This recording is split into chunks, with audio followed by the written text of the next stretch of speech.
Hey guys, how's it going? This is Natinator. Welcome back to your weekly dose of creepypasta. I don't know what possessed me to decide to read what was an hour-long story before editing, especially one that involves a raspy voice, as my throat is absolutely obliterated. I'm not sure if you can hear it, but I feel like I've lost my voice now, but either way, it was a fantastic decision because this story is beautifully written and I enjoyed it from start to finish. Also, I'm not sure if it'll come through, but it was and still is raining very heavily when recording this story, so if you hear some artifacting, I do apologize. I tried my best to clean it out. Now, I will say, as a trigger warning, this story touches on the emotional state of people involved in suicide and loss of life involving an infant. It's nothing grotesque or violent or tasteless for that matter, as this is all integral to the story, but I figured I'd let you know regardless. Now, before we jump into the story, I want to thank the members of the Coven over on Patreon. Shoutouts, as always, to the Disciples, Tiffany, Backwards D-Dog, Vera Ohio, Jelly, Amberly Perry, Teddy Dog, Brooklyn Gonzalez, Patrick White, Jacob Stringfellow, Backa Puff, Jacob Nasa, and Bubbly Panda. I love you guys so much. Thank you for your support. You know that I could not do this without you.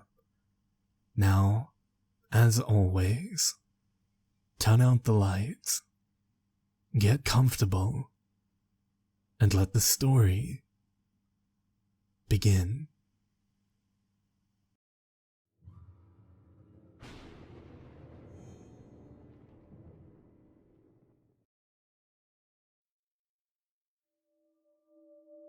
Edgar raised his head up from his chest, back pressed firmly into his favorite recliner, his entire body drenched in cold sweat. He stared into shadows at the edge of the living room, eyes welling with tears as he lifted the revolver slowly and deliberately to his temple. 17, he whispered to the darkness. The index finger of his right hand had already found its perch on the trigger during the weapon's ascent, during which he had hesitated no more than a second. His only concern ensuring that the angle he chose would prove fatal. He clenched his left hand into a fist at his side, steeling his will. He inhaled sharply, and without further need of neither breath nor will, he clenched his right hand. Darkness flashed brilliantly to light from the barrel of a .38 Special, as the gunshot's dull thunder echoed around the room. The remains of Edgar Freeman slumped sideways in what had once been his favorite chair. The other man with him in that chamber smiled softly. The one in the shadows who had been briefly illuminated by the muzzle flare. That sallow man in the dark suit with the pale blue eyes.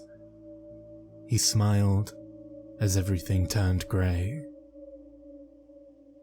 Edgar flailed his way to a sitting position, ripping the covers off the bed as he always did when waking up from that goddamn nightmare. After the fourth night in a row with the same dream, he had taken to sleeping with his bedside lamp turned on.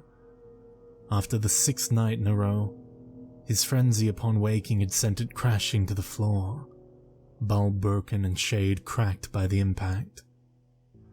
Tonight had been the 8th night, and as he recited every vulgarity he could recall into the inky darkness of his bedroom, he swore that today he'd find the time to go purchase a box of light bulbs.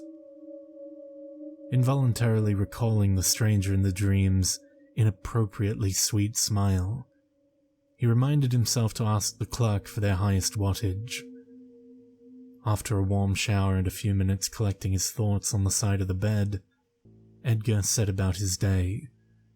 Nearly tasteless scrambled eggs, and coffee, which would have been merciful if it had been tasteless, comprised his breakfast, and his thoughts turned to how absurdly better Haley's morning meal would have been. Whatever other problems they had, Haley's cooking had been beyond reproach. He would regularly wake to the mouth-watering aroma of a nutritious breakfast which she had prepared for him, usually egg whites on a wheat English muffin with a tall glass of orange juice. At least, before the morning sickness had started, and kept her occupied in her prayers to the porcelain goddess for her first waking hour of every day. All this, he reminded himself bitterly, was in the past now. As the vice president of marketing for the second largest athletic apparel company in the country, and as he thought of himself a reasonably attractive man, Edgar was more than used to the occasional flirting, both casual and aggressive, from young female interns and employees within his department. It came with the territory, and it was never anything he couldn't brush off.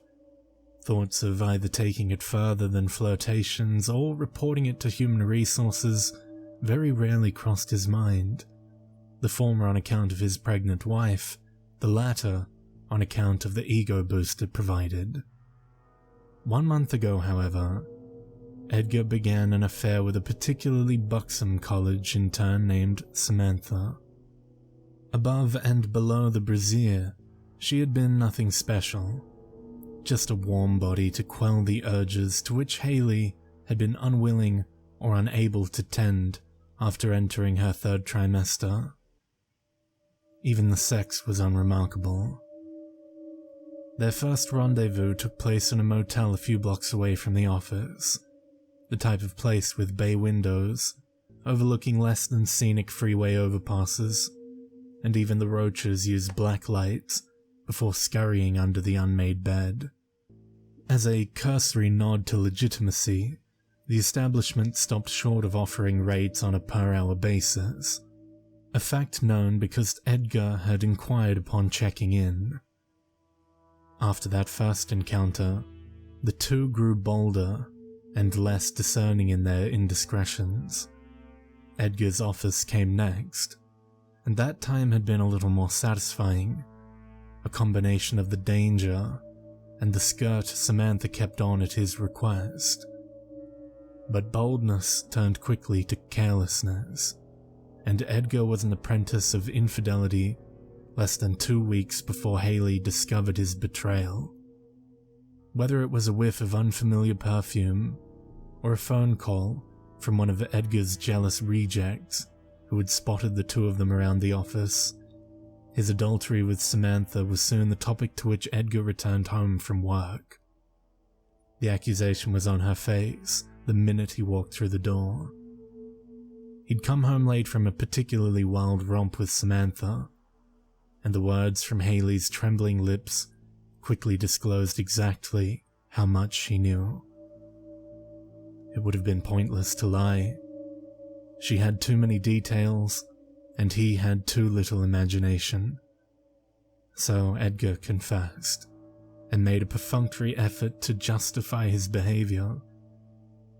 She cursed him with a severity and intensity which Edgar had never seen from her before, and in her final words to him, she made it clear that she was leaving, and that she would make sure he would never in his life have a role in raising their child.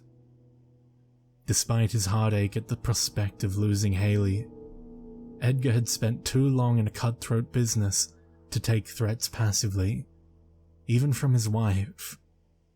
He laughed bitterly, and reminded her of the quality of the lawyers within his means. When he was done, Edgar said words he instantly regretted, but found himself powerless to silence. She would be lucky to get weekends and a few holidays with the kid. That was a lie and he knew it, but at the time, his main objective was to get off the defensive and regain the upper hand in the fight, maybe even make Haley reconsider her choice to leave. He would happily cut some hefty checks to a marriage counselor if it saved him from the much larger ones in the form of alimony and child support.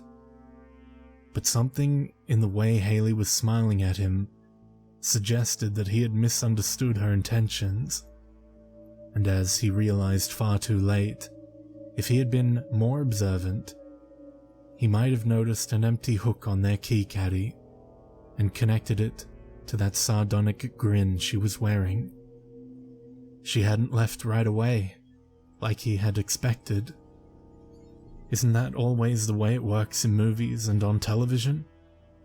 The guy comes out of the bathroom or back from the bar a little while after the fight to find the gal's suitcases dusted off, bulging with all the expensive clothes he bought her over the course of their relationship. Her haughty and defiant, him prostrate and pleading.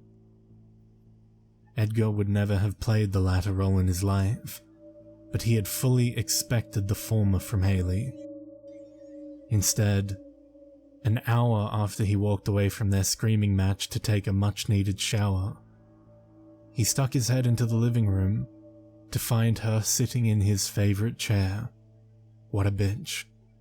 Staring off into space and rubbing her, god damn is she ready to pop, pregnant stomach. As far as Edgar was concerned, that was the end of the first of presumably many arguments on the subject.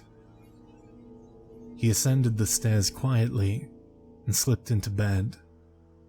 The day had been long enough, and she clearly wasn't going anywhere, or she would have left already.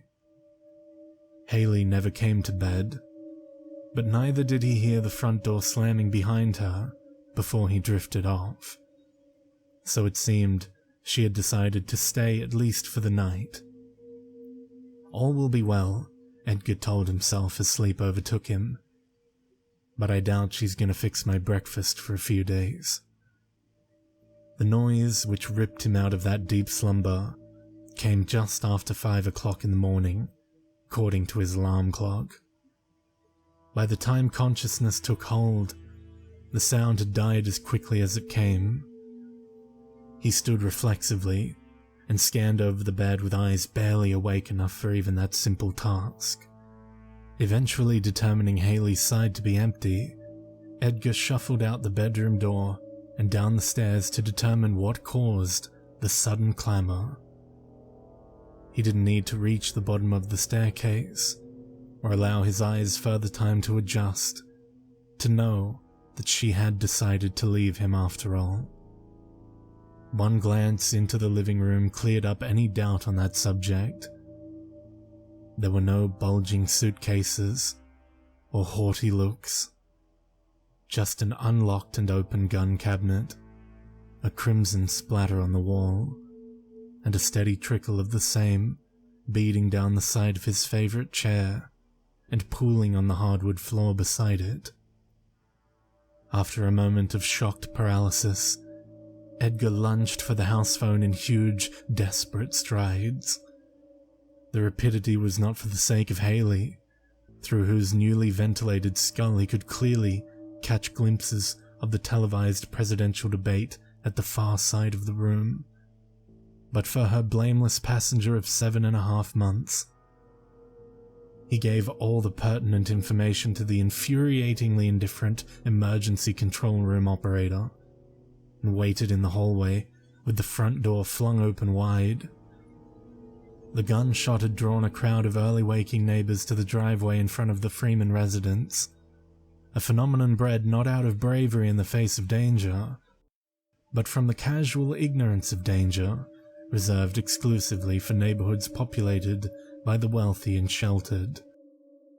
They eyed him accusingly, none with less than dawning suspicion in their gaze. Edgar raged at them for this, first with harsh thoughts, then with guttural growls and impotent flailing. They would collectively step backward when his fury and frustration flowed strongest, and advance again when the yelling waned in ferocity. A human tide of slack-jawed gawkers. The spectacle was temporarily dissolved by the wailing siren and subsequent appearance of an advanced life support ambulance, from which paramedics rapidly spawned, just a few minutes after Edgar's conversation with their dispatcher. Another feature exclusive to the type of neighborhood in which Edgar and Haley Freeman resided. The crowd made way for the emergency vehicles, but soon found a new vantage point on Edgar's lawn. The paramedics discovered Edgar's wife slumped over in his recliner and strapped her lifeless form into a gurney. Once she was properly secured, they wheeled her rapidly out of the house and back into their ambulance. Edgar jumped in as well, and there was no time to either ask or answer any questions before the crew slammed the bay doors and sped off toward the county hospital. Between checking vital signs and attempts to keep oxygen pumping into the corpse of his wife for the sake of her unborn child, Edgar noted the cautious glances being shot his way by the paramedics, as well as the blue flashes from multiple police vehicles following close behind the ambulance. "I didn't have anything to do with it," he wanted to say, to scream, but in the back of his mind he knew that was just a degree or two away from being precisely the truth, and so he remained silent. He'd thought they would throw the handcuffs on him as soon as they arrived at the hospital, but instead, the throng of police officers just explained that they would wait with Edgar while the doctors did what they could for the baby, and maybe get some information from him if he felt up to talking. Edgar nodded assent, largely because the officers bore all the mannerisms of men who intended to get some information from him whether or not he felt up to talking. They stood outside the operating room, lined up in the viewing area. The officers gave Edgar his space, his face mere inches from the glass, taking occasional breaks to wipe the window off with his sleeve after frantic breaths had fogged it to the point of opacity. They questioned him hesitantly. He answered them hastily, and with little regard for the words he used. His concerns were elsewhere, and he knew there was nothing he could unintentionally blurt out to incriminate himself. He watched as the surgeon made a large incision into Haley's lower abdomen. At least she's sedated for this, Edgar thought insanely, and set about removing the baby from her womb. Within a few minutes, everyone in the viewing area knew everything they needed to know. The officers knew that Haley had apparently died at her own hand. The autopsy would either confirm or deny that. That she had likely done it as a result of her husband's infidelity, and that Edgar had seen little or no warning signs leading up to the suicide. Edgar meanwhile knew that the baby was alive but fading fast, that the baby was a boy. They wanted the gender to be a surprise. One of the few things on which he and Haley never disagreed, and that the baby was being placed in an incubator as a last-ditch effort to save its life. Edgar stood outside the room, the police now keeping an even more respectful distance as he watched his infant son die. There was little commotion about it, and little the doctors could do to prevent it. The child's eyes opened once the entire time, and the next thing Edgar knew, they were pronouncing the time of death as 5:46 a.m. They just cut him out of Haley at 5:29, Edgar thought frantically. My kid, my son, was alive less than half an hour. I didn't even have time to name him. A girl, and Haley names him. A boy, and I name him. That was the promise we made since we couldn't even fucking agree on names. Edgar slammed his fist against the wall and distantly felt his knuckles grinding. As he fell to his knees, his hand hurt far less than the scalding hot tears welling behind his eyes. That was 2 weeks ago. Today, Edgar ate nearly tasteless scrambled eggs and drank coffee that would have been merciful if it were tasteless. 8 nights now he lived with the nightmare of killing himself, destroying any semblance of sleep. 8 nights now, he lived with the man in the shadows of that nightmare, smiling at his decision to do so. Light bulbs, a huge box of them, highest wattage the hardware store sells, today after work. Edgar again reminded himself of the errand as he threw on his jacket and walked out the door. Work went much the same as always, only with the added distraction and morbid water cooler fodder provided by his wife's suicide. It was annoying more than anything. Edgar first became consciously aware of a man's form standing just outside the threshold of his office's open doorway when he glanced at the clock to determine exactly how far into the night he'd been lost in paperwork. He came to work at dawn and knew it was now certainly dusk at a minimum. The day had been typical office fare for the return of a bereaved co-worker. Mindless platitudes and weightless sympathy. Empty words from the empty hearts of people paid just enough to pretend to care, but not enough to do so convincingly.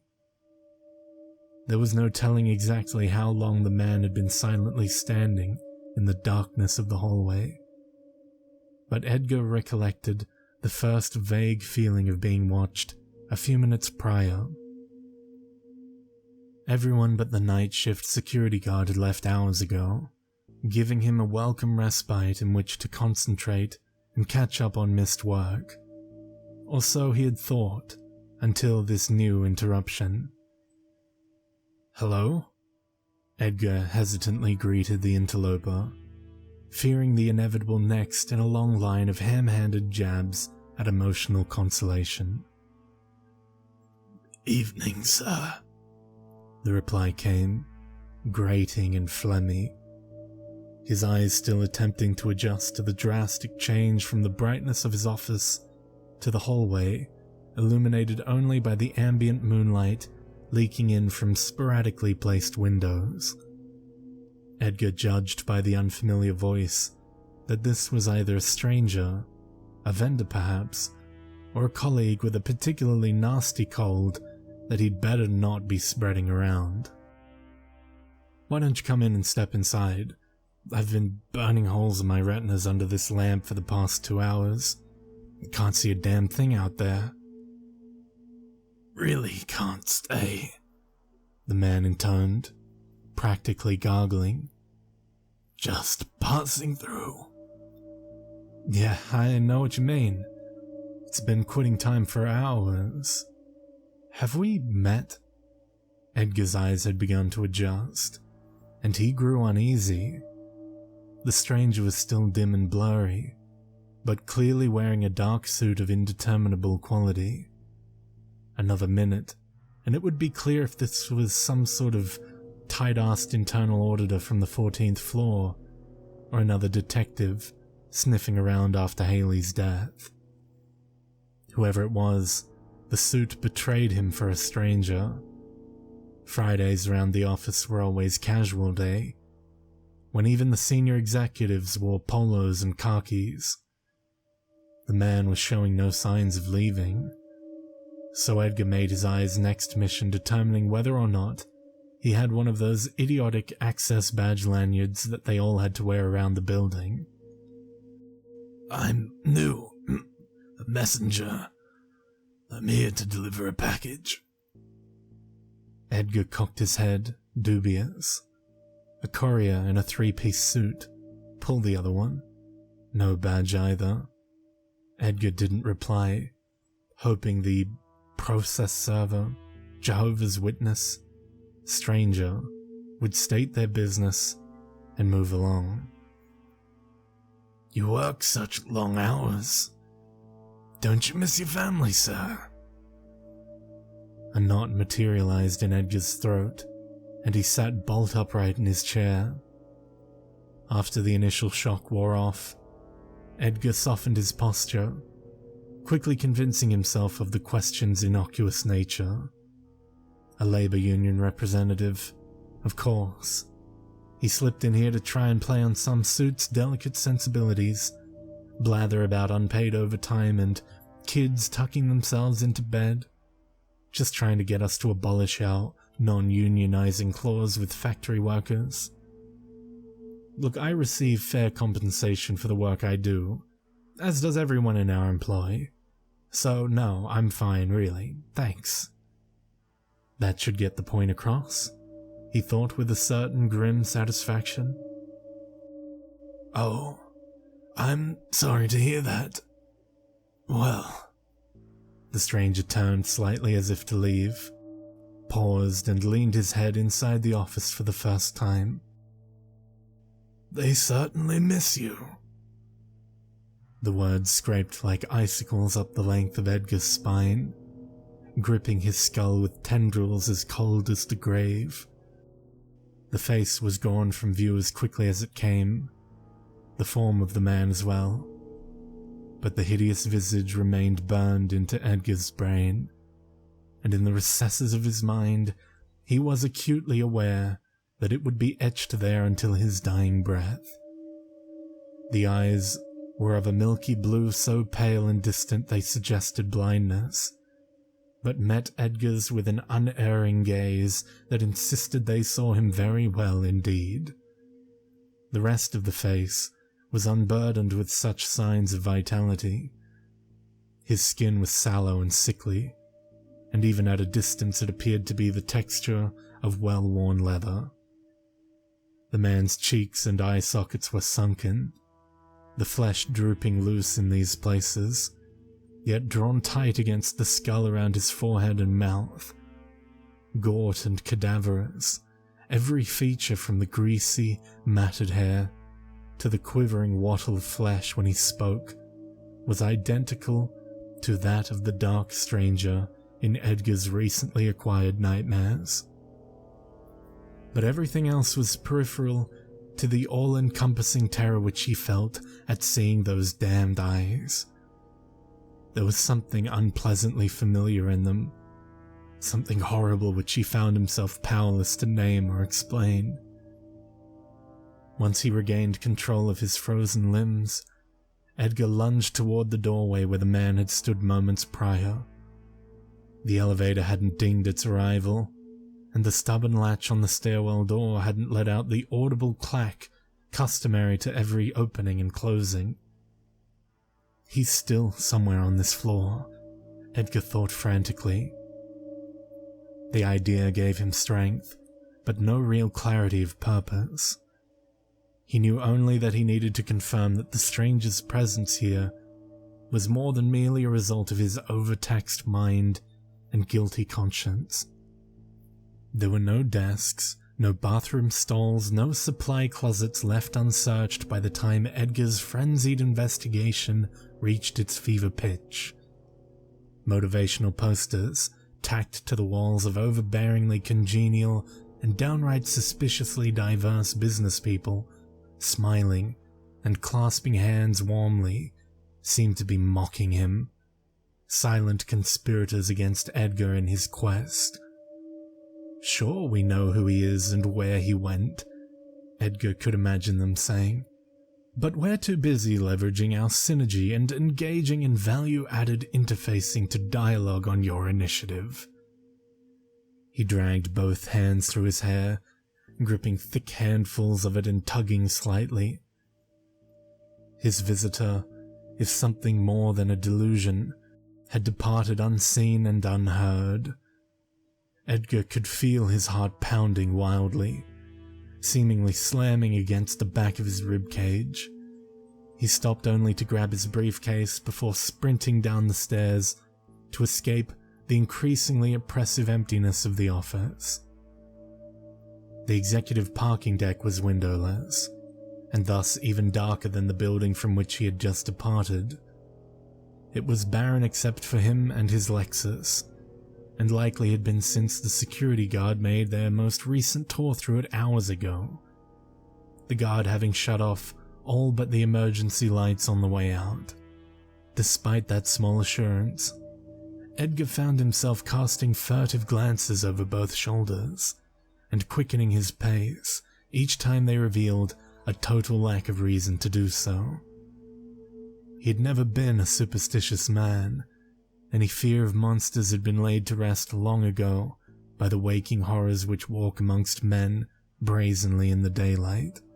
Student loan debt, insurance premiums, layoffs, mortgage payments, life. Edgar had learned decades ago. Sports fangs and claws that make laughingstocks of those belonging to the vampires and werewolves man invented to cope with it. And yet, he scolded himself while fumbling nervously for his keys. All it takes is a little nudge from the imagination to awaken that primordial terror, to populate the uninhabited darkness with things that have no right to exist. He was 5 feet from his car and had just unlocked it with the electronic remote attached to his keys when he heard the scream. It was high-pitched, womanly, terrified, and resonated from the office area directly behind him. Did Haley scream that way? Oh, fucking... Did Haley scream that way right before she pulled the trigger? Edgar thought wildly. He stopped in his tracks, turned sharply, and saw nothing. Then, as if in response to his silent inquiry, the gunshot came. Edgar snatched the cell phone from his pocket, frantically dialing 911 for the second time in as many weeks. He flipped the phone open to his ear, but the operator requesting the nature of his emergency sounded 1,000 miles away. The clacking, dragging footsteps coming down the corridor from the sound of the shot and toward the executive parking garage, however, sounded very close indeed. Edgar dropped the phone and practically dove into his car. His foot was on the accelerator as quickly as he could throw the vehicle into gear. The road outside the office was illuminated solely by streetlights and the occasional flash of a passing motorist's headlights. The sun had vanished below the horizon hours ago, when people in khakis or sensible skirts departed on a 14-hour break from pretending to care about each other's children or gastrointestinal complications, and left Edgar alone with 2 weeks' worth of backlogged paperwork. Stress, Edgar attempted to convince himself, can make you see things. Stress, he rationalized, can make you hear things. Emotional trauma. None of it took any pressure off of his mind or the gas pedal as he sped toward home. Upon his frantic arrival, Edgar knew something was wrong before he ever burst through the front door. He hadn't turned any lights off since the nightmare started, much less when he expected to be out past sunset, and yet he found himself fumbling around the darkness of his hallway for the lights. When his blind groping finally brushed across the light switch, there was very little surprise in finding the knob broken off. Following the day's events, it would have been a bigger surprise if the switch had been in working order. Instinct told him to turn and flee the house, but the flashing red number 1 on his answering machine called with an even greater sense of urgency. Despite his hands' anxious trembling, Edgar's finger struck the play button with unerring precision, a motion he had grown well acquainted with over the past 2 weeks. People he hadn't spoken to or thought about since practically before meeting Haley had seemingly not forgotten about him, and had spent the interval between his wife's death and now calling to offer their condolences. Their concern only seemed to compound his feelings of guilt with each message. What had he done to deserve such loyal friends? He fully anticipated another instance of the same consolation, when one of the last voices he would have ever expected emanated from the machine. "Edgar?" The voice's normally chipper lilt came, tinged with an unmistakable edge of caution. "It's Samantha. I know I shouldn't be calling you. I'm probably the last person in the world you want to hear from right now. I can't tell you how sorry I am for what happened." There was a pause, and what sounded like a sob. Edgar thought this was quite possibly the most real, orgasmless emotion he had heard from Samantha since they first met. "Sorry for everything. Really. We couldn't have known how this would end. But I know I have no right to call. I'm just worried about you is all. I laid out of work today because I heard you were coming back, and thought you didn't deserve to have to bear seeing me on top of everything else. I can only imagine how hard it must be for you right now. And to tell the truth, I was scared to see you. Scared you might point at me every time someone asked or something. I know it's stupid and selfish, but I came by the office just now to pick some work to take home with me, and I saw your car in the parking garage." Edgar eyed the time of the message on the answering machine. She had called sometime between the end of his frantic search of the office and before he made it to his car, which means that she was there right about the time that the voice on the machine had kept talking, and Edgar found himself now listening more intently than ever, his knuckles turning white from clenching the kitchen counter so tightly. "Saw your office light was on, but you weren't anywhere around. Man, this place looks like a tornado hit it. Someone really tore through here. I thought about you right away, so that's why I'm calling. I don't know if this is longer overdue or if I should have just done a quick fade and found another job and never called you again, or what. I mean, what's the appropriate thing to do here? I can never make things right, but I'm just so sorry, Edgar. Please, call me back when you get this. I miss was the last word spoken by Samantha, unless one counts a blood-curdling scream, following which came the sound that silenced whatever would have come next. The gunshot rang out like a thunderclap, and lost none of its horrible potency on the way through the phone lines to Edgar's answering machine. The ensuing silence was deafening, and Edgar stood rigid in front of the machine, bent forward and staring at it intently, as if he expected it to begin displaying visual cues as to what had taken place. He got audio instead. "Miss you, yes. You're very missed indeed." The male voice, undeniably the same as earlier that day, gargled as it chuckled into the receiver. The machine beeped, and a solid red 0 informed him that he now has no unheard messages. But to Edgar, the 0 represented far more than that. It seemed almost an answer to not just how many messages he had, but to every question that mattered. What? Why? Who? How? What's left? What matters? What will tomorrow bring? Nothing but 0, of course. Just a big, blood-red negation. Edgar released his death grip from the counter and groped his way into the darkness of the living room. He passed another light switch on the way, noted with no real interest that the light switch had been broken off of this one as well, then flopped down into his favorite recliner. "I have had," Edgar whispered into the emptiness of the house that would never again be a home, "a very tough month." The answer to his presumably recipientless statement came in the form of a chuckle from a dark corner of the chamber. Edgar felt every muscle in his body go tense, and he lost all control of his bladder. He couldn't have possibly cared less about the latter. He merely stared into the darkness and waited for whatever must come next, as the warmth spread across the front of his pants.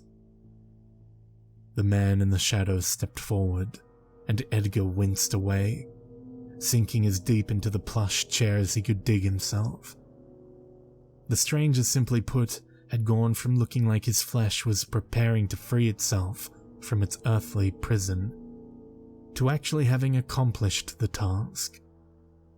Edgar was staring at the face and body of a man who'd begun to lose some very respectable chunks of himself, like butter melting in a warm room, some of it actually sloughed off as he made a methodical exit from the darkness. I know you're wondering why I'm here, and why the past few weeks have seen your life seemingly spiral out of control. At this point, it comes down to fate. Fate is like playing tug of war with an adversary significantly stronger than you. There will always be times when you feel the rope inching your way, your heels dug in, and your earnest exertions yielding the result you've worked so hard for. The victory you know you deserve. But even the times in which you feel the most control, the firmest ground, those are merely your opponent adjusting its grip. But this doesn't preclude what you might call free will. The choices people make are what set fate in motion, and those are the pivotal moments. He paused, then seemingly as an afterthought. Like you, renting that motel room. Very few things from that moment to this one have been in your control, and none of them of any consequence. Your whore's dead now, and killed by your own gun. Her right eye looks a great deal like your answering machine now. Just a big, red 0. No new messages. By dawn you'll be in a cell. Your wife found out about you and the whore a few weeks ago. Maybe she took her own life. Maybe you had a role in that. The whore, though, she was murdered. There's not a jury in the world for whom your guilt is anything but a foregone conclusion. Why? Edgar breathed the inquiry flatly, incapable of inflection. He had never felt so tired, so completely drained and hollow in his entire life. With each word the pale stranger spoke, a deep burning emanated from every muscle in Edgar's body, and yet the frantic scurrying of his mind remained strong as ever, desperate to place those eyes he felt he knew so well. Why what? Why did you stray from the wife who once loved you? I couldn't help you there. Not that knowing would change anything for either of us. But that isn't the most important why for you, is it? You want to know why this is happening to you? Why I'm doing this? But for some reason, you're afraid to ask me who I am. The true question behind the why. To which I can only say that you must answer for both of us. The stranger resumed his lumbering gait toward Edgar, halting and awkward as he tottered ever closer. Edgar's mind was drawn deep inside of itself to access the half-recalled memory of something he saw years ago in a mid-dawn walk across the parking lot on his way into work. A tattered salt and pepper moth, deceased at the base of a light pole. A coroner's inquest doubtless would have revealed an acute case of banging oneself repeatedly into a dome-like miniature plastic electrical sun. Then came a stiff breeze which sent the moth airborne, flapping and tumbling toward Edgar's path through the parking lot. The breeze settled, and the moth resumed being a body perfectly at rest, as all dead things should. Edgar reckoned, unless acted upon by an outside force. an unseen force in the case of the moth, and, Edgar again reckoned, in the case of the man now standing before him. Because in his movements, Edgar saw that moth very clearly. These were the movements of something which once lived and was now being acted upon by an entirely different, unseen force. One which could only approximate the mechanisms of the vessel it now controls. The wind had been the name of that force driving the moth back into a perversion of life. But to name the force which could do the same for a man. After a moment of silence which seemed to stretch for hours, Edgar met the stranger's pale blue eyes with the last shred of courage he had. Death. Then, a little more confidently, your death. The stranger laughed uproariously, his gaunt frame convulsing with the rhythm of his dry, wheezing cackles.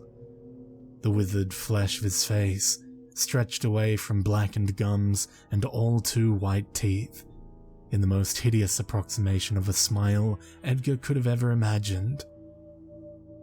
After his laughter subsided, the dark man spoke, wiping away tears which were not there. You misunderstand me. It wasn't my intention to be cryptic. I was merely requesting that you provide me with a name. This body I'm approximating. It's the body I might have had I lived to grow into it. But the eyes, they're the windows to the soul, so they say, and I had hoped you would remember mine. I forgive you, though. You saw me only briefly and under duress, but you were supposed to name me.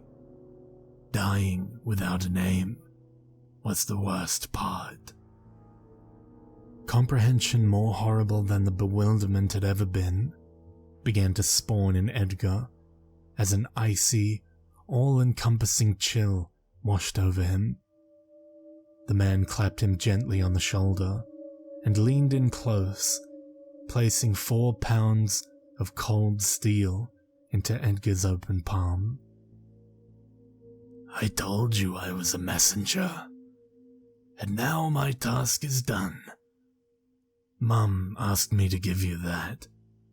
She says to hurry. She promises not to be too hard on you if you come quickly. Edgar quivered helplessly. His eyes had begun to water and burn, searching for any signs of consolation in those of his son. He parted his lips as if to speak, but could not find the words. His silent pleased response came in presumably the most compassionate tone manageable by his visitor. It's not terrible there. It's just... The corpse thing's head cocked to the side, a very boyish look in those pale blue eyes. Grey. It's grey there. Time moves much slower, if at all. They show you things. They've shown me all I would have known in the life which your actions denied me. Venom in that decaying voice now, and Edgar knew that pulling the trigger himself would be the only mercy granted today. The visitor turned, staggering clumsily into the darkness toward the edge of the room, as Edgar sat and examined the loaded revolver. His would-be progeny had almost completely exited from sight, and spoke without any discernible emotion. One more thing. After they cut me out, how long did I last on that incubator? She doesn't know. I thought you might. I tried my best to hang on, but it couldn't have been long. 15 minutes? 20? Edgar raised his head up from his chest. back pressed firmly into his favorite recliner, his entire body drenched in cold sweat. He stared into the shadows at the edge of the living room, eyes welling with tears as he lifted the revolver slowly and deliberately to his temple. 17, he whispered to the darkness.